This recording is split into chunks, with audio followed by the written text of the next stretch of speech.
As soon as you're ready, I gave them the thumbs up. Okay, good afternoon. So great to see you. I swear, every time we're going to do pause links, the weather goes. So you guys are hardy. I'm really glad that you're here, especially for this session. I'm Jane Dutton. I'm one of the people involved in the center and one of the faculty and a co-founder, and been here a long time. I love everything POS. For how many of you is this the first Positive Links session that you've been to? Oh, good. We have some newbies. Welcome. I hope you'll really enjoy the session, but also you'll see it's a little bit different than most sessions that you come to. I want to talk a little bit about the center, just for those who are here who are new, but also just to remind the people that are here. We care a lot about trying to bring research, about trying to make for very flourishing organizations, and we try to bring it to students, and we try to bring it to business people or organizational people of all kind, and we try to infect faculty in business schools all over the world. So it's an ambitious program, but you know, it's, again, for someone who's been involved in this for a long time, I'm really encouraged. The time is so right for this right now. There's a lot of hurt and suffering in organizations, and there's a lot of possibility as we bring these perspectives to life. I want to thank the various sponsors for the Positive Link sessions.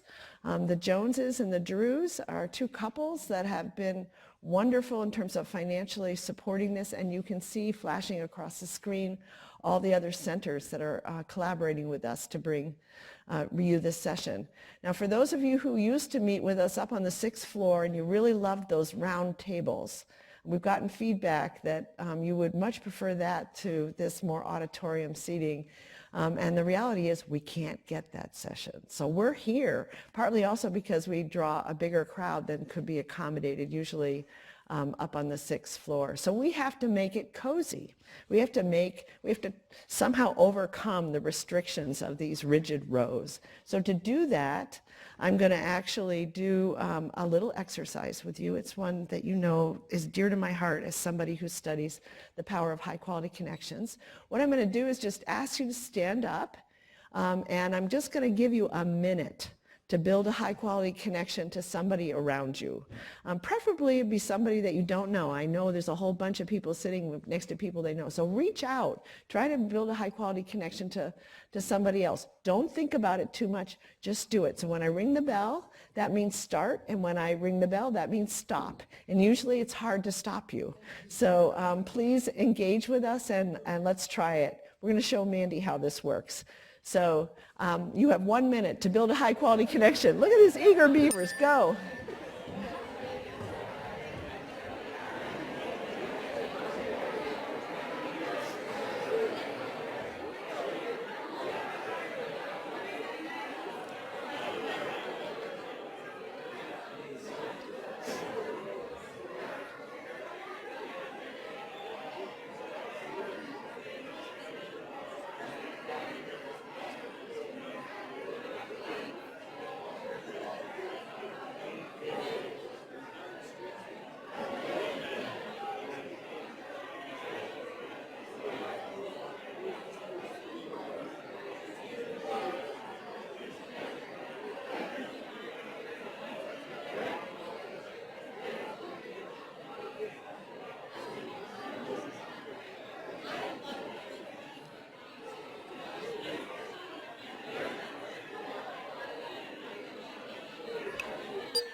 Okay. This is the...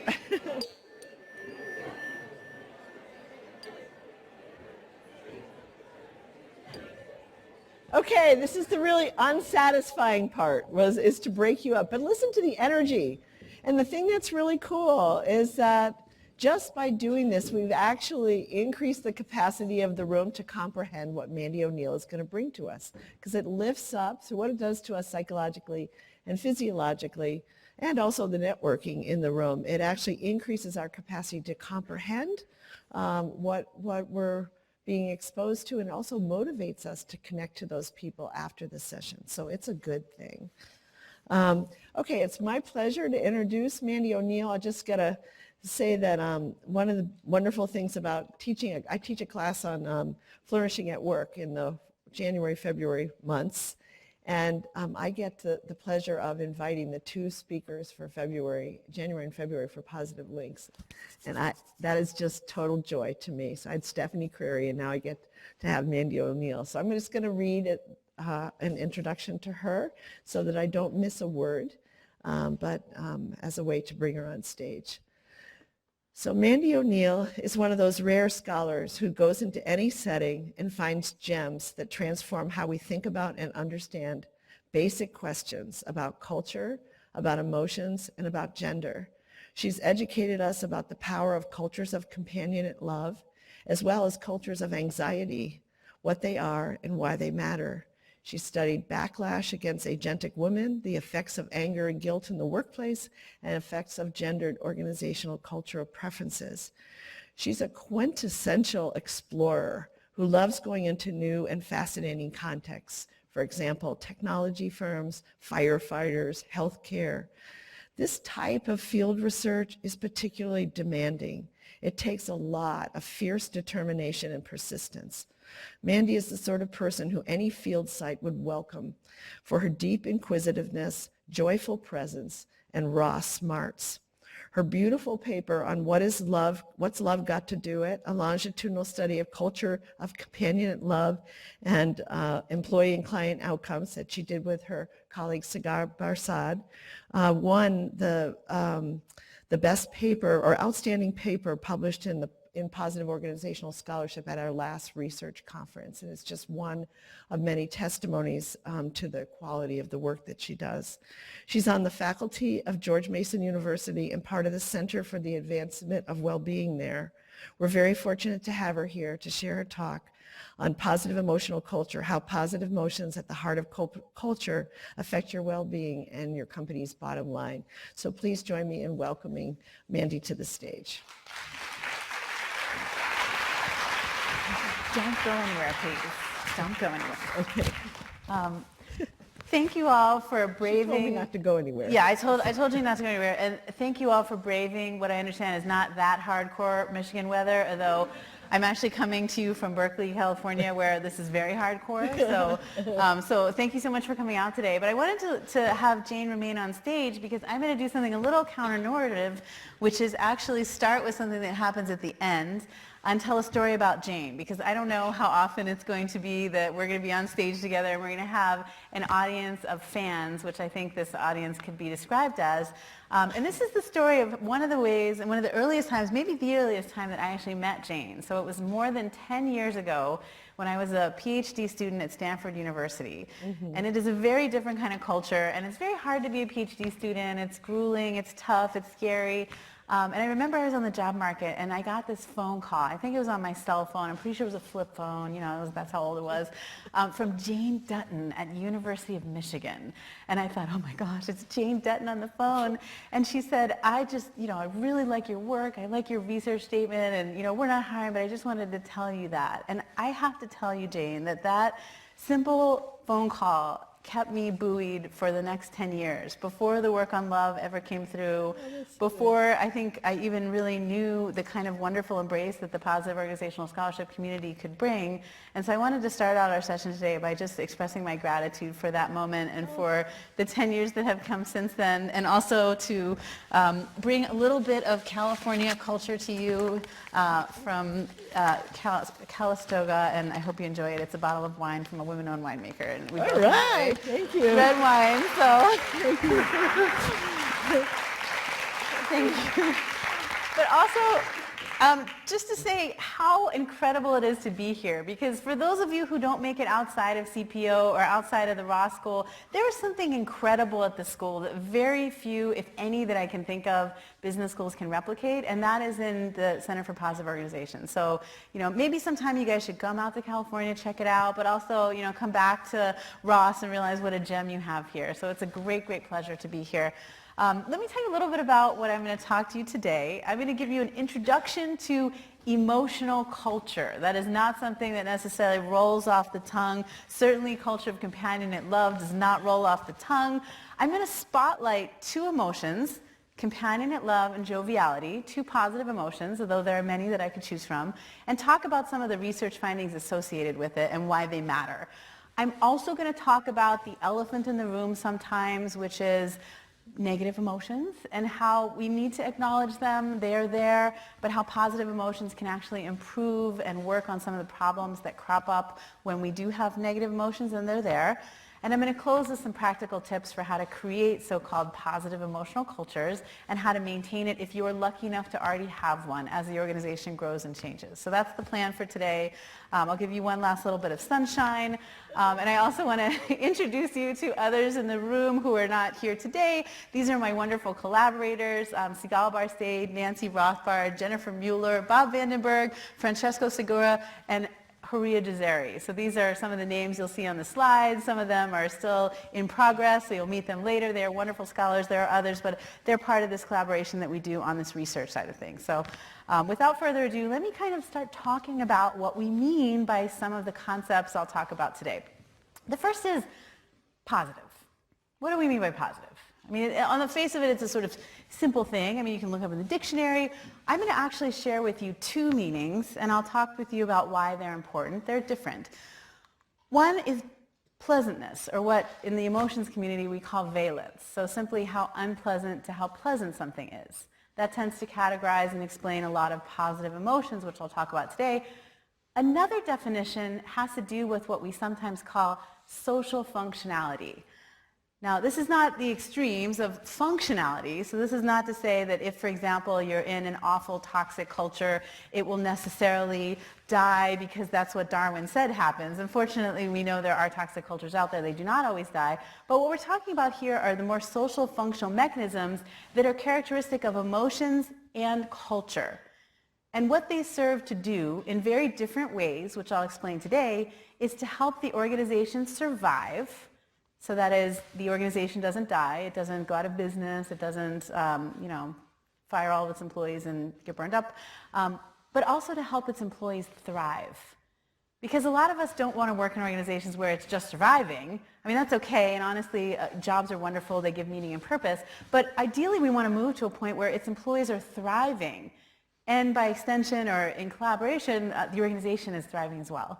So I'm going to use these two definitions of positive because at the end of the day, it's more than just pleasantness. And I'll show you today that not all emotions are created equal, not all positive emotions are created equal, and you do actually want to think a little carefully as an organizational scholar or as a practitioner about which emotions serve which functions, in this case social functions, and what problems we're trying to solve with them. So that's where we're going today.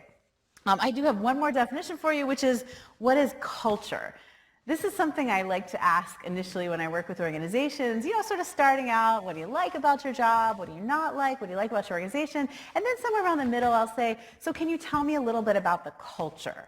And this is a term that's great because everybody sort of knows what it means, but not really. Some have said culture is, everything under the kitchen sink. Strategy is kind of like culture. There are lots of definitions. I'll give you actually two definitions and really two metaphors today. But when we talk about culture, what we're talking about is not just the badge that you wear. It's not just what's on the website. So to get us started, I'm going to have a little exercise, a very quick one, and I do have my gong in case we get into it. But I want you to think, for those of you who are working, or for those of you who have ever worked, or those of you who are in an organization like Ross, what is the word that most strongly describes your workplace organizational culture? If you work for a large organization, you might want to focus on your division.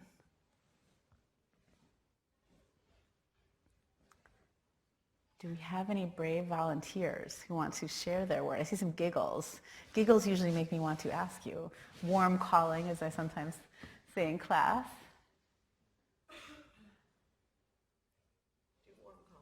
Warm calling. Oh, we have a brave volunteer. Yes. Sorry? Belonging. Okay. Driven. Creative.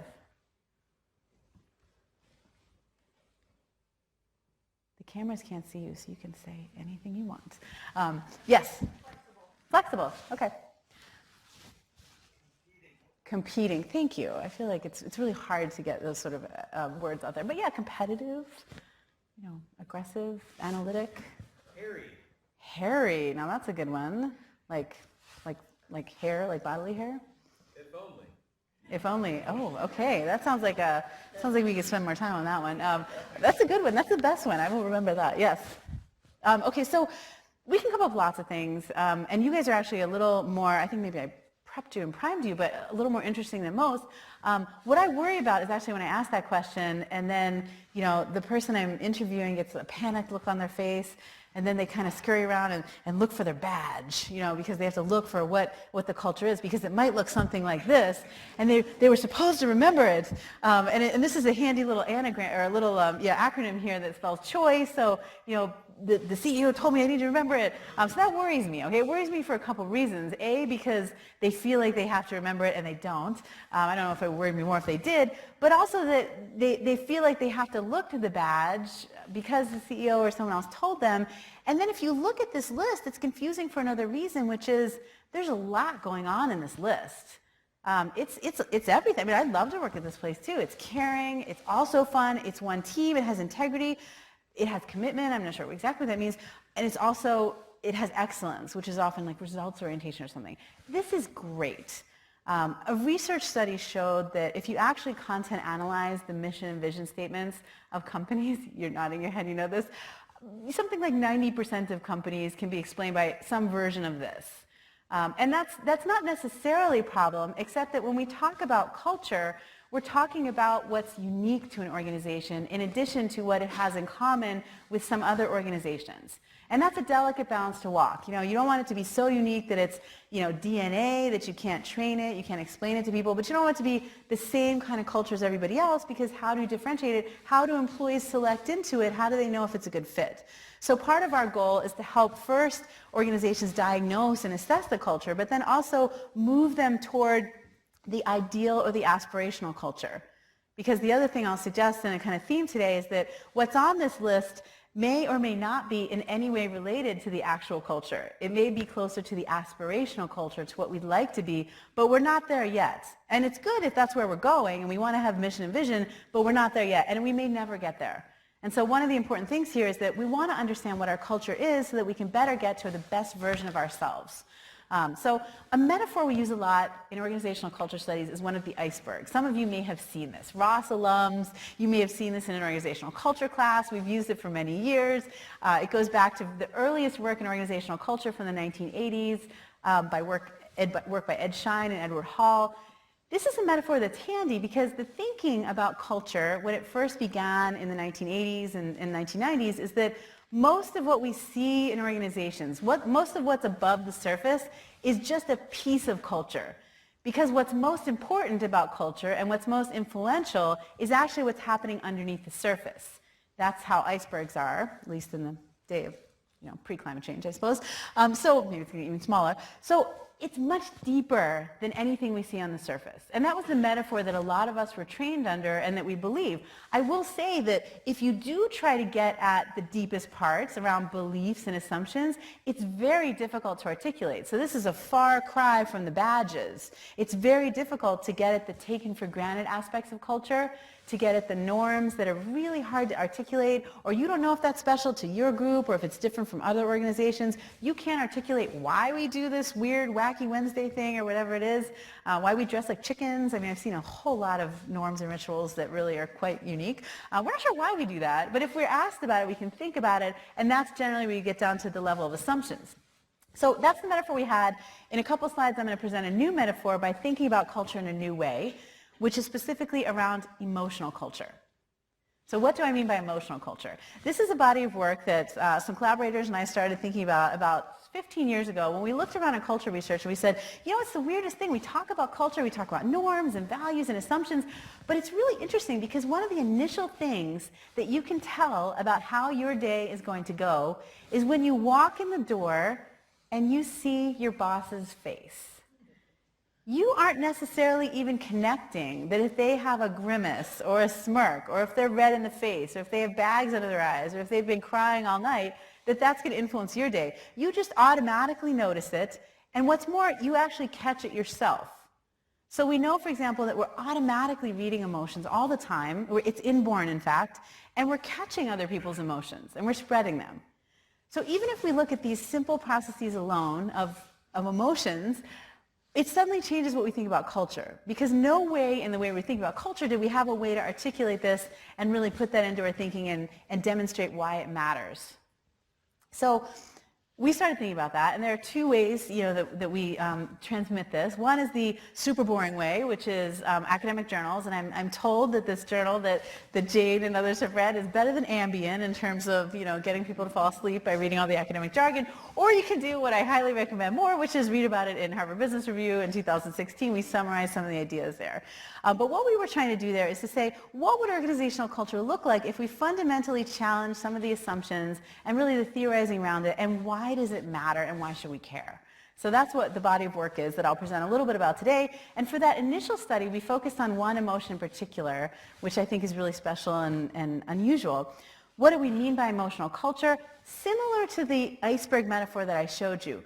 Culture is not just one manifestation. It's not the badge. It's actually all of the visible norms and artifacts, so what you can see, as well as the underlying values and assumptions reflecting, instead of kind of the abstract cognitive values we call them, also the degree of perceived appropriateness and actual expression or suppression, because if you suppress emotions, it doesn't mean they don't affect you, of discrete emotions within a social unit. That is a long definition. I'll walk you through it. A couple things to note about culture. It is measured through breadth and depth. What that means is that one angry jerk, even if that jerk happens to be the CEO, is not the same thing as the culture. It can impact the culture, but it's more than just one person. It's more than just one incident. It is not just the posters on the wall. Those are artifacts and they matter. It is the full breadth and depth. It is person to person. It is across, up, down, and between organizations and their units. What's unique about emotions that's a little bit different than when we're talking about just sort of cognitive values is that it's transmitted verbally and through nonverbal behavior, such as facial expressions, vocal tone, and body. People sometimes say, well, how do I measure emotions? I can't get in people's hearts. I don't know what's going on. I say, well, for example, if someone says, I'd like to punch you in the face, you can reasonably assume that they might be feeling angry or frustrated, right? Just to give you one example. But again, we are so much more sophisticated than we know in terms of reading emotional expressions through facial expressions, through gestures, body language, vocal tone. I'll give you an example later of how I heard awe, A-W-E, in semiconductor engineers and in Silicon Valley, something that the words convey, but if you heard the tone, you would absolutely see that. Another interesting thing about emotions is that we speculate two ways in which they matter. One is the actual felt emotions, so the natural emotions, the emotions that you catch from others, but they can also be strategic and intentional. So I've interviewed people who've said, when I joined this company, I wasn't that compassionate, but if you do something again and again, it becomes the norm, and you start feeling it too. So we have some fairly good research that it might be phony and fake at first, but then through the body movement, through the change in the way you think and feel, it actually changes your perceptions as well. So we think that both mechanisms are happening, both naturally felt emotions, the emotions you catch, but also the emotions that you strategically and intentionally express, even when you're not necessarily feeling it, which is kind of the extreme of it. Okay, so why does that matter? Well, one reason it matters is because if you take this into consideration, it changes our metaphor a little bit. Instead of an iceberg, we may be looking at something like a plant, in this case a beautiful flowering plant, where suddenly it's not just about what's underneath, but the importance of what is out in the open is more significant than it was before.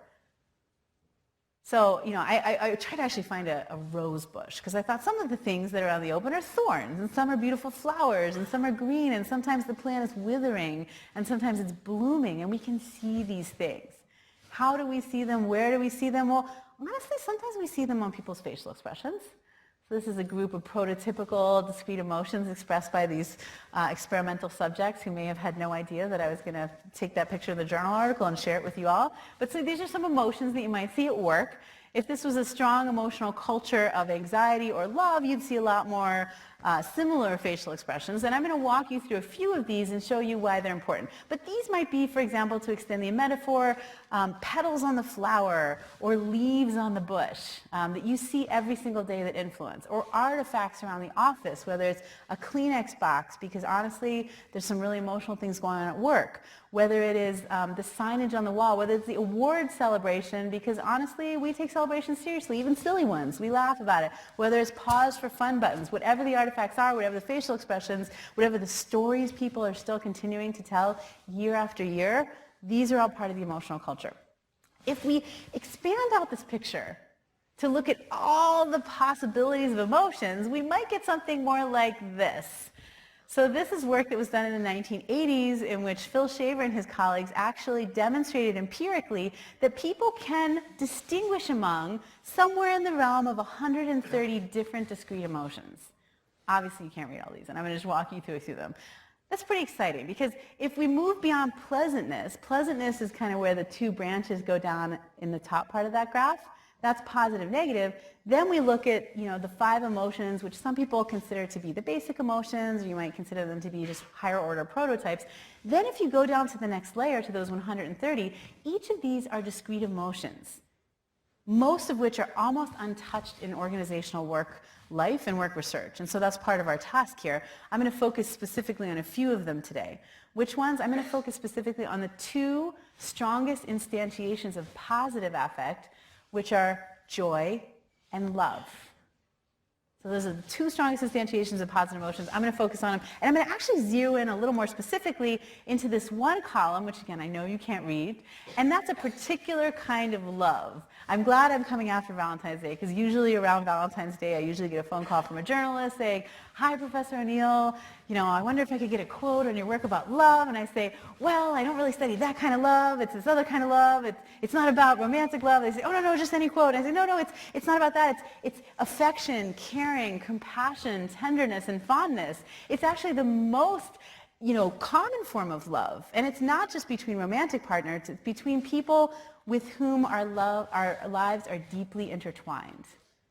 And this includes the workplace." Now, this may not sound radical to a group of people attending a seminar at the Center for Positive Organizations, but I can tell you that that's pretty radical for a lot of the business world, because I've heard things, for example, "I don't believe that workplace relationships can be deep enough to be what you're calling love." And I say, that's a good point. The great thing about science is we are not in the business of, make-believe, or it's not Santa Claus. We can actually provide some empirical evidence to prove it and to show why it matters. So the past decade of research, we've been working on that, exactly that. Okay, so moving on from love, let's look at what a culture of companionate love looks like and why it matters. So we take that same definition I showed you before, except specifically we're looking at affection, fondness, caring, tenderness. Fact, you might say. And I'm going to give you a little quiz now, just to see if you're paying attention, because I know it's, 3, 4 p.m., it's kind of tired and it's yucky outside, and there's a lot of science here, so let's give you a little quiz here. One of these 2 sets of animals is expressing companionate love. Raise your hand if you think it's the animals on the left. All right, so that was like the wave, like a few bold responders over in that part of the room. How about on the right? Anybody think these fellows? That's love too, but it's not a scientific study. I would not use this, but yeah. So we generally look at the animals on the left as being companionate love. In this case, tenderness. So these 2 guys are kind of expressing maybe some sympathy toward one another, some compassion, and these guys are kind of romantic. It looks like he's courting, that one chipmunk's courting the other. But so when we're talking about companionate love, we're talking about the animals on the left, so fondness, affection, caring, compassion, and tenderness. And it's important because it's not just other suffering. So it's not just pain and recognizing pain. It's actually just affection and caring. So asking people sincerely, "How was your day?" Knowing about each other's lives. A metaphor I often hear is the metaphor of family. So we're kind of like a family. We fight, but we get together. We're like brothers and sisters, so on. Okay, so next question you might be asking is, so what? All right, I buy it, O'Neill, I'm onto it. Who cares? Well, there's a couple reasons you should care. We published this article in 2014, and we did a couple things there. First, we explained what it is, that's the left-hand side. We explained how it works, so both the feeling mechanisms I described and also the normative mechanisms. But more importantly, I want to draw your attention to the right side, which is really the so what. So in that particular study, we looked at employee outcomes, and we showed that the stronger the culture of companionate love, and that's measured by raters, insider outsiders who were in the units catching people expressing caring and compassion, as well as family ratings, as well as employee ratings, that impacted 16 months later employee outcomes, including withdrawal, emotional exhaustion, absenteeism. This is a very big problem in the healthcare context we were studying.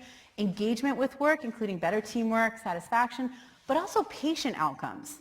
So one of the measures here was patient mood, especially in nonverbal patients. We found that they had more positive mood when the staff had a strong culture of caring and compassion. It's fascinating.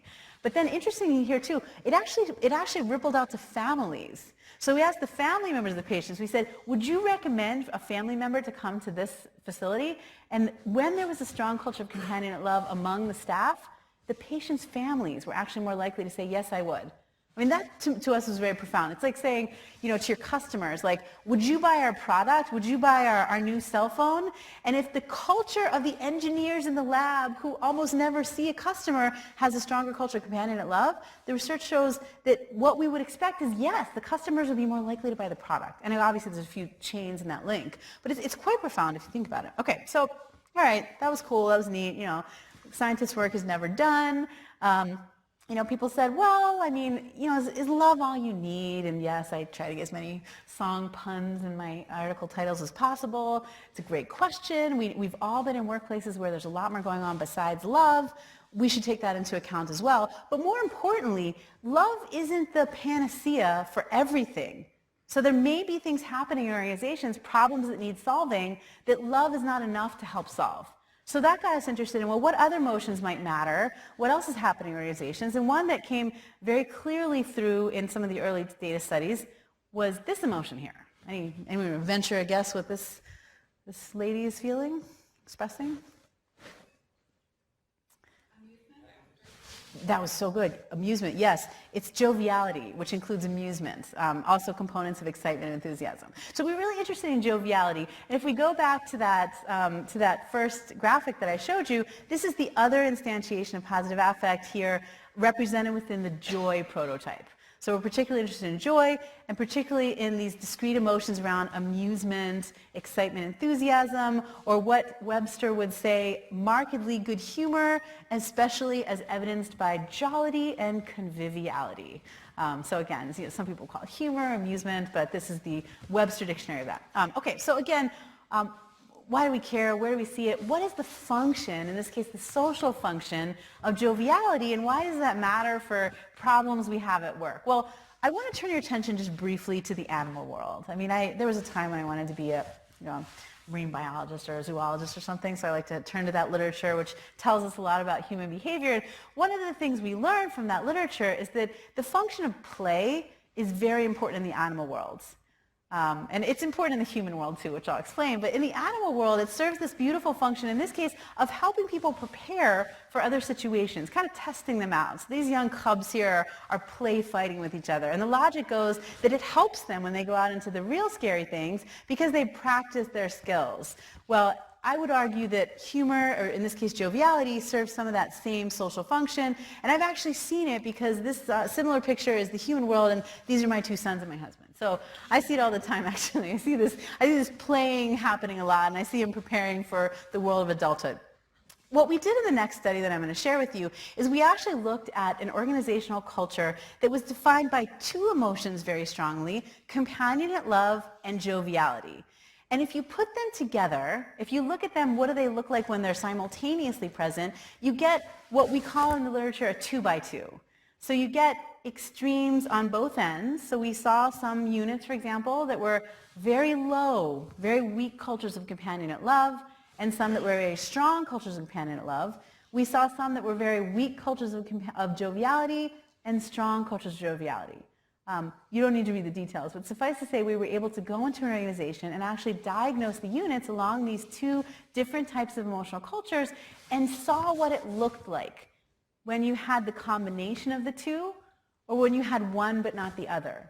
And a couple important things to note here are that it turns out that joviality without companionate love can be kind of mean. So we may have all been a part of an organization or group where the jokes are, kind of harsh because they're getting at really sensitive topics or things that really actually hurt and they're not that funny.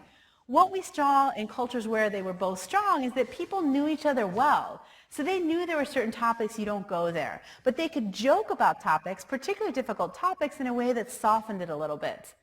It also tested out the boundaries of people. This was a study of firefighters, and they would often say, you do not want to go into an emergency situation and not know what your partner's weaknesses are or strengths. So we saw the combination was beautiful. We also saw, by the way, that in cultures that did not have a strong culture of joviality, love was not exactly enough. And I'll show you on the next slide why that is. So what we saw is that, I know this is a lot of numbers, just to kind of give you a preview, I'll walk you through it. When you actually looked at the bottom line, so to speak, so it turns out that, some people at the end of the day, you want to know, listen, I have to go to my manager, I have to justify this, I have to explain to my finance, accounting, operations colleagues why this is important. It turns out there are some things. In this case, it was saving lives, but there was also a cost component to their work. So what you see here is that coordination time is kind of a measure of teamwork, how quickly they coordinated as a group to get out the door and get to the emergency. This is measured in seconds. Auto accidents, not good. You don't want them flying through your cities, getting in accidents with each other, damaging the vehicles and so on, and property loss. You don't want them going into a situation and causing a lot of damage and making a mess. So there are dollar signs to those last two. And the first one is, when you call 911, you want those people there now. So you want them coordinating quickly. So what we were able to demonstrate is that it turns out that joviality and love do not play an equal part. And this is the big takeaway here. If you actually look at what seemed to have an impact after the fact, so these are the supervisors rating the cultures. They knew them very, very well. They were considered like father figures. What actually matters more in this case was joviality. So we did not see a strong effect of love with respect to these particular performance outcomes. Joviality seemed to be the most important. Not to say that love doesn't matter. We actually saw a big effect of love, particularly with managing what we would call the health and well-being aspects of it. So there's a lot of difficult, painful emotions in this work. We saw strong cultures of companionate love, helping people talk through the situations at work and prevent some of the negative impacts of suppressing the emotions and the impact it has on their health, their well-being, and by the way, their family relationships. Because bottling it up was not helpful. Talking about it at work with people who understood was helpful. However, if we're worried about the bottom line, what we found is that joviality was actually seen to be driving those effects more. So that's really interesting for a couple of reasons. It means that not all positive emotions are the same, and it's important to think about what is the problem we're trying to solve when looking at which emotion, what combination of emotions we actually want to target and identify. Okay, next question that you might be thinking. You're like, this is great, but honestly, I just want to talk about the problem of the negative emotions.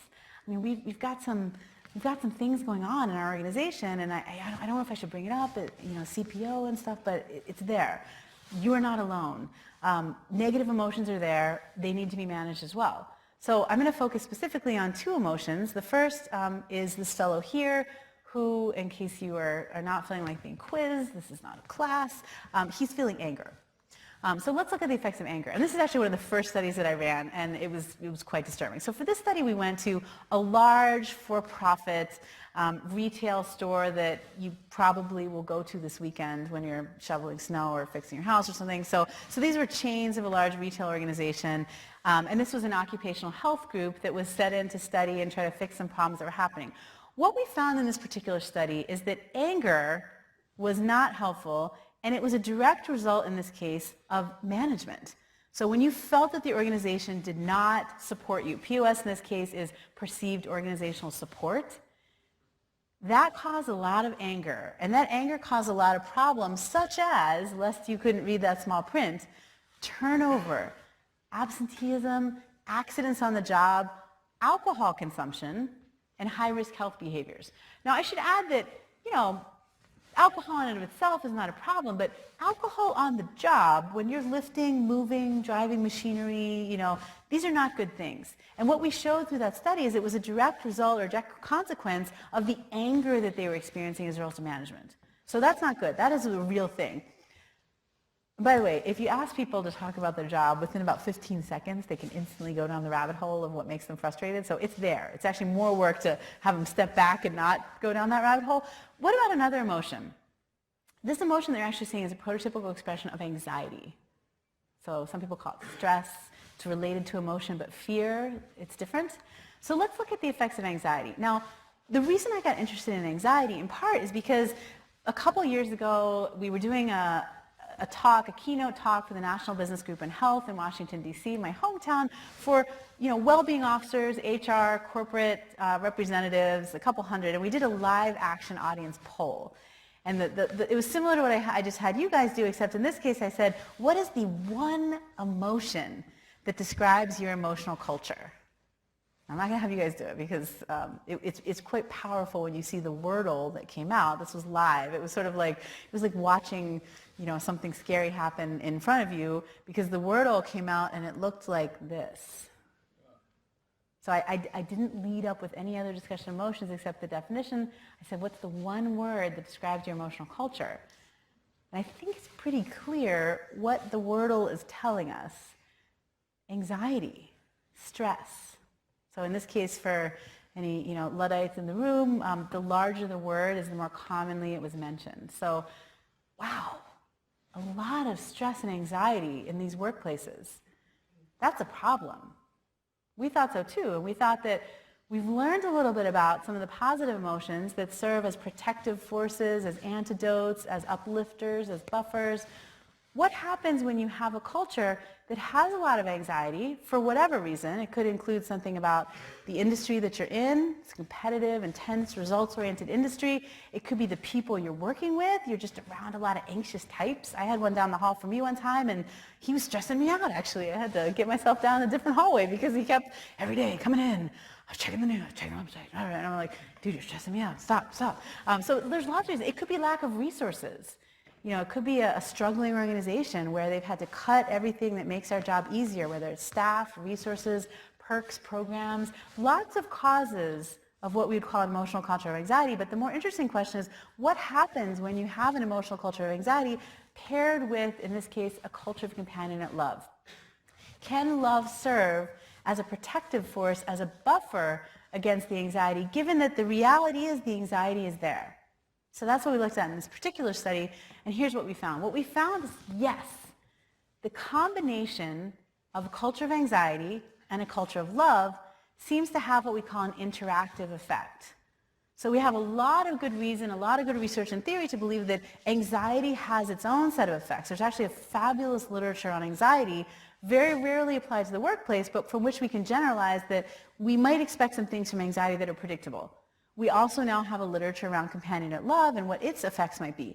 If you look at the two together, you have this beautiful interaction whereby love appears to buffer the negative effects of a culture of anxiety. In this case, we're looking at department costs. So this particular organization was run by a publicly held company that is very worried about costs. So for that organization, costs were what mattered. They really needed to reduce costs. What we showed here is that when the culture of love is strong in a unit, it buffers some of the negative impact of anxiety.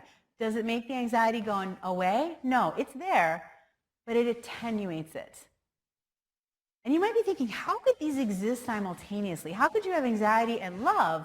And to that I will say, go talk to your friends who work in high finance, investment banking, consulting, accounting during tax season, firefighting, emergency services, healthcare, any organizations that's struggling or in crisis. You will see a lot of anxiety, and what you'll see is, to some extent, the relationships within the organization buffer people from the stress of that anxiety. There's some wonderful physiological research to suggest that it actually helps you calm and connect. And that is quite profound, because it means the anxiety is there, but the strong relationships that we build, the fondness, affection, caring, compassion, and tenderness can help buffer employees from it. So again, and the anxiety might not necessarily be a bad thing. One of the things that was I was deep in the anxiety literature for a long time, and what I discovered is that if you ask any athlete or performer of any level, they'll tell you, yeah, I feel some anxiety before the performance. When I get on stage, I feel a little nervous. And so it's not necessarily a bad thing. A lot of the emotions, I'll argue, and others have argued, have a function, which is to remind us of what's going on, to make us vigilant to threats. So it's not to say that anxiety is a bad thing. It is there, but the question is when it gets to the extreme and when it's not paired in the workplace with, in this case, companion or love. That's what we worry about. This is a graphic of that interaction. So you can see the lines going down. This is better. Department costs. Kind of the research-oriented among you. Okay, so this stuff matters. This is cool, but what about really results-oriented companies? I mean, what if you're working for a company that's just brutal? The company that led me to do this research was one that said, it doesn't matter how many bodies are left along the side of the road as long as we make our numbers in this particular organization. I mean, imagine that. Bodies left along the side of the road, doesn't matter as long as we make our numbers. Yipes. I thought, wow, if I can find love there, I can find it anywhere. Does love exist? Can it exist there? So let me give you a teaser of that, which is something that I see in every single organization I study. It's a quote. So this particular engineer is saying, yeah, the reason I use the term family is a metaphor I see in almost every strong culture of love, is because we're kind of like a family. We have a great camaraderie, like brothers and sisters, really strong core, do a lot of things outside of work, still do. And we pick on each other, we fight, we come around, but there's a camaraderie when the tough comes around. There's always something we've done as a corporation. We seem to pull together and hammer it out. So this is an extraordinarily intense industry, cutthroat, high-tech, publicly held company, very, very consolidated industry, very stressful. And they're saying, family, that's how we are. We come together. So it matters there too. Now, would I describe this as a culture of companionate love? No, for lots of other reasons. Stay tuned on that research. Okay, so another question to ask you guys. Well, what about other positive emotion? I mean, you tease us with those 135. Is it just love and joviality? Is that it? Do we just kind of create a secret sauce of those emotions? And to that I'd say, no, we don't stop there. We actually want to look at other emotions. So one of the interesting findings that came out of that same study is that when you actually talk to people and kind of ask them, hey, what's important around here? What's the culture like? Another emotion came through quite strongly. And let me see if you can see what that emotion is. I can't quite, well, I'll do the vocal tone a little bit because the interview is really just so beautiful. It's the whole of Silicon Valley. That's why people come here. You come here to work on the best projects in the world. You don't come here to not innovate. This is the heart of electronic design and innovation. It's the most amazing place in the world. It's hard to describe it. When I came here, it was like coming to heaven. And that was the tone. It was like coming to heaven. So I thought, wow, this isn't love. It's sort of excitement, but it's actually a different emotion. It's awe. So kind of the small self in response to this vastness that you can't quite accommodate. So to these engineers who are also extremely curious and have a lot of interest in their work, it's awe. So this particular project is looking at awe and interest. Stay tuned, we're working through that. I want to also show you another emotion that curiously is not in Shaver's prototype, that list of emotions, but is also important, and you may have heard about, especially here at the CPO. See if you can see what this is. I just want to express my deepest gratitude to you. You took a chance on me. I was a hardworking young man, was gone unnoticed, didn't have an understanding. Then another one. I just want to say a huge thank you to these 3 colleagues. Over the past 18 months, they've had on many different responsibilities. I'm extremely grateful for the leadership. We couldn't have done it without them. And then the last one. We're grateful for their brilliant performance in the midst of adversity and a reminder of the world-class status. Where these came from is a study of gratitude at multiple levels of analysis. So the first one is someone just writing a letter to someone saying, there was that time that you were there for me. So it's a large Science of Happiness open enrollment program out of Berkeley. The second is a department listserv in a strong culture of gratitude. And they need gratitude because these are ICU units. People dying all over the place. You really have to pull together. You really need to depend on each other. They're very grateful. Strong culture of gratitude. The last one is from a corporate letter to shareholder. And you might think, well, who cares? I mean, does that really matter? And to that I'll say yes. Because think about it when your leader takes the time, besides reporting results and all the boilerplate stuff, to actually just say something as simple as thank you, particularly when it's sincere. But even just saying thank you for all that you do. So for that particular study, we're looking at gratitude in the workplace, and it's affected all these different levels. And we predict what we're looking at in particular is resilience, that it really matters during tough times to keep people going, to feel appreciated for the work that you're doing, particularly during tough times. Okay, so a couple more questions to wrap up here. What about the dark side? I mean, this is a question that happens a lot, and honestly, you guys might all believe, but you're going to go in your workplaces. You might even take a class at Ross and go back to work and be like, guys, I learned this great stuff, and people are not going to buy it. So is there a dark side? And to the, now you'll be able to go back and give them an answer and say, yeah, there are some challenges, and here are a few that I want to alert you to that we found, that we find in the practitioner space as well. What is maintaining the culture as it grows? So not surprisingly, a lot of really strong cultures of companionate love are easier to cultivate and maintain in smaller organizations where people know each other, where they see each other, where they interact. How that works when you scale, particularly when you scale quickly and you're introducing lots of new employees and not everybody knows each other, or you have globally distributed sites, can really make a challenge for creating a strong culture of love. Bureaucratic systems and structures are another way in which you say, this compassion, if I give this person a break but not that person, it's not fair. So how do we deal with bureaucratic systems to make it fair, attractive for everyone, to make everyone feel cared for? Rapid hiring and growth, also leader transitions. My favorite story about this is when a new CEO came into a large public utility and said, you guys called yourself a family, and they had this very strong culture of love. This is a 100-year-old public utility company. New CEO came in. The new CEO said, I'm here now. And he said, by the way, you are not my family. My family's at home. I heard this story 2 CEOs later and 5 years after the story was told. So this CEO had come and gone, but that critical incident, that story, was so counter-normative that it was still being told 5 years later because the CEO came in. He was actually an insider, but what he said was so painful and so discordant with the culture that ultimately he wasn't able to be successful because the culture of love was so strong. And it was interesting too because, again, to me as a culture researcher, when a story like that is told, it has meaning to the people. So it's our job to listen to those stories, to record them, and to try to understand what they mean and why they're important. So just one example. Next is necessary evils and tough love. So in this particular, for-profits, high-tech company, the reality is there were a lot of, what they called rifts, a lot of reduction in forces. People coming, people going. It's the nature of the business. It's really tough. How do you do that? How do you do that compassionately? Sometimes it's knowing what people want. Is it to stay in the office? Is it to have a celebration to commemorate their time? Just thinking through the thoughtfulness of how to do the difficult jobs we need to do is part of it, as well as have the difficult conversations. One of the most interesting conversations I ever had was to an audience in Brazil where I was presenting this work, and someone raised their hand and said, we don't have a problem with too little love. We have a problem with too much love.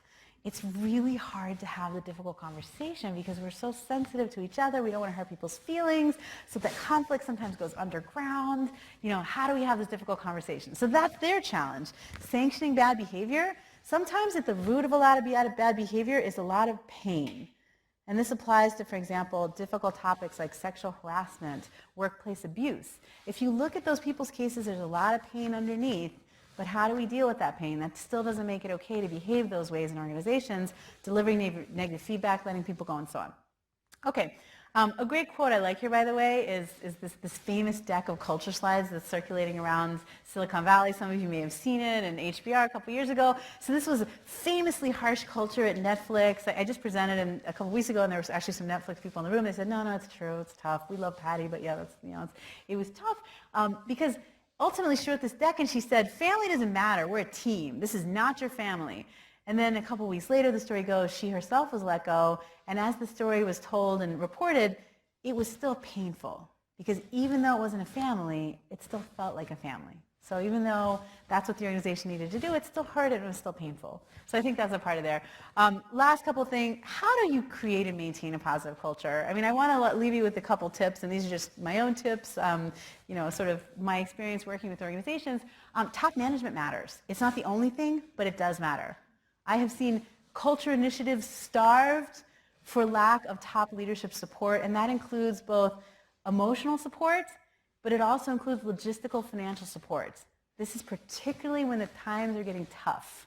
So all of you who work in people and HR departments, it's very important to reach outside of those departments and be connected to the core business, because when times get tough, if the CEO or the leadership doesn't see it connected to the core business, that's sometimes the first to go. And that's very important that it does not go, because that's particularly when you need it.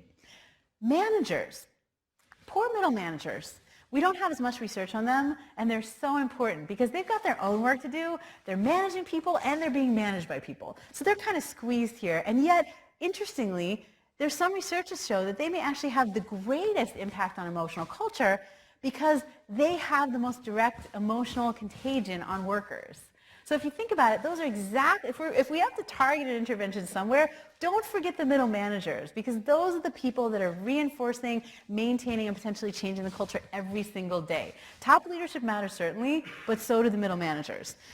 HR goes without saying. HR has this incredible lever, which is hiring and socializing employees. Can't say enough about the importance. Yesterday in Jane's class, we had a wonderful speaker come in who's responsible for onboarding 20,000 employees at a major technology corporation. I think it was every week. 20,000 employees that person is touching every single day. How can we do a better job at infusing this in the selection criteria, but also the socialization and the rituals, and reinforcing it among the management, not just in HR? And lastly, individual contributors. You might be sitting there thinking, I'm not a manager, I don't have anybody, what do I do? Well, we have this wonderful concept of micro moments of love. This was piloted by Barbara Fredrickson at UNC. So the notion that just a simple, kind gesture can start a contagion. Jamil Zaki's work at Berkeley, at Stanford has shown this as well, where there's kindness contagion. You do something nice for someone else, it feels good, and then you go and do it forward. And there's wonderful research on the positive benefits of helping. So not only does it make the person feel good, it actually makes you feel good. So it's sort of one of these win-win-wins. There's a lot of research going on here at the center and other centers on this. So individual contributors, you have a role too, particularly in these micro moments and creating them, high quality connections and so on. It matters too. Almost last but not least, a couple cautions. So we have, these books are wonderful. We get some great ideas. Just be careful, because if we come back to the beginning about the unique DNA, every culture is unique. So I would caution you with what I sometimes call like the airport book phenomenon. I worked at a bank once where the manager came in and was like, all right, I read this awesome book, Good to Great. That's what we're going to do. We're going to be just like Toyota. And I'm like, but we're a bank, and we're in Delaware, and it's nothing like that. Be careful of copying the large companies. So we have this there's actually another HBR on what we call selection bias, which is you don't just want to study the successes, you also want to study the companies that did the same thing and still failed. Okay, so we don't want to select on the dependent variable and actually just try to copy. We also want to look at, are we copying a company that has anything to do with us? Maybe you're a company of 50 and they're a company of 50,000. Maybe they're in the aviation industry and you're in, oil and gas or automobiles. All of this matters. How old is the company? Are you a 5-year-old company or are you a 100-year-old company? All of these are some factors that matter, not even considering the fact that each organization does to some extent have its own unique DNA in the form of culture. So it's very, very important to diagnose it and then to map out where we're going. And by the way, is where we're going even possible? So sometimes the aspirational culture might as well be like Santa Claus because the organization isn't going to get there. So really be realistic about the aspirational culture. We're moving somewhere and it's somewhere we can go. So what does it take to be successful? Just a couple last takeaways here. I think it's important to establish the business case in monetary terms. I think the moral case is extraordinarily important, and some great work coming out of folks here at the Center for Positive Organization suggests it is. I think it's also important to make the monetary case. So the dollar sign. I had a strategy colleague who said, if there's not a dollar sign in front of it, I can't be bothered. And I think he's not alone, by the way. It's a very callous attitude, but I think it's important to consider, particularly when you're trying to make the case in organizations that have deliverables, that have outcomes that need it. So trying to get the hard evidence, the sense of urgency. Partnering outside of HR, I think is very important. We need to convince, other divisions, so R&D, operations, accounting, finance, whatever it is, selecting those middle managers carefully and socializing them, and creating an authentic and meaningful culture that can be understood across people and cultures. This is particularly important if you have, for example, a virtual workforce, if you have a site that's in Cleveland but another group of people in Boston, if you're offshoring to India, to China, to wherever. How do you have a culture that's translatable in those different contexts, that can be communicated, that can be understood, and that allows for a little bit of local norms and rituals? So one of the beautiful rituals I love that came out of doing field work at a particular organization in China is this concept of outings, where they essentially send their employees on a bus. And they send them off to the mountains, to the beach. And what do? They talk about work a little bit, but they also just get to know each other as people. And what they report is when they come back, they know about that person. They know about their lives. They also know who to go to in IT or R&D. So they get to know each other a little more. I think this is an intervention that in the United States we could really take to heart. And I'm not just talking about going and playing dodgeball or whatever. I'm talking about, no, sticking people in really allowing them to have the time for the deep connections. Okay, positive is not just positive. Think of all of these positive emotions that we can look at and their social functional roles. Need to consider the negative emotions too, particularly in interaction with positive emotions.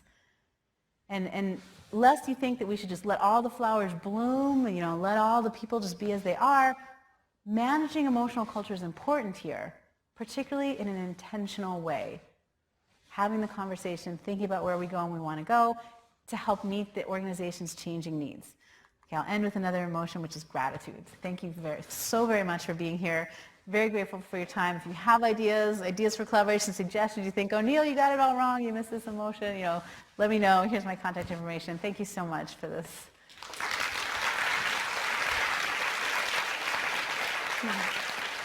I think you're the only one that did it right on time. You hit 5 o'clock, excuse me, on the nose.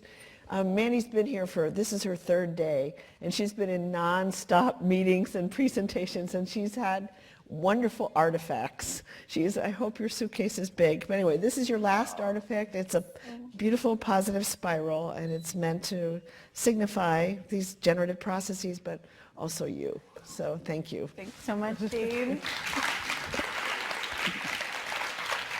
And I hope you'll come to the next Positive Links.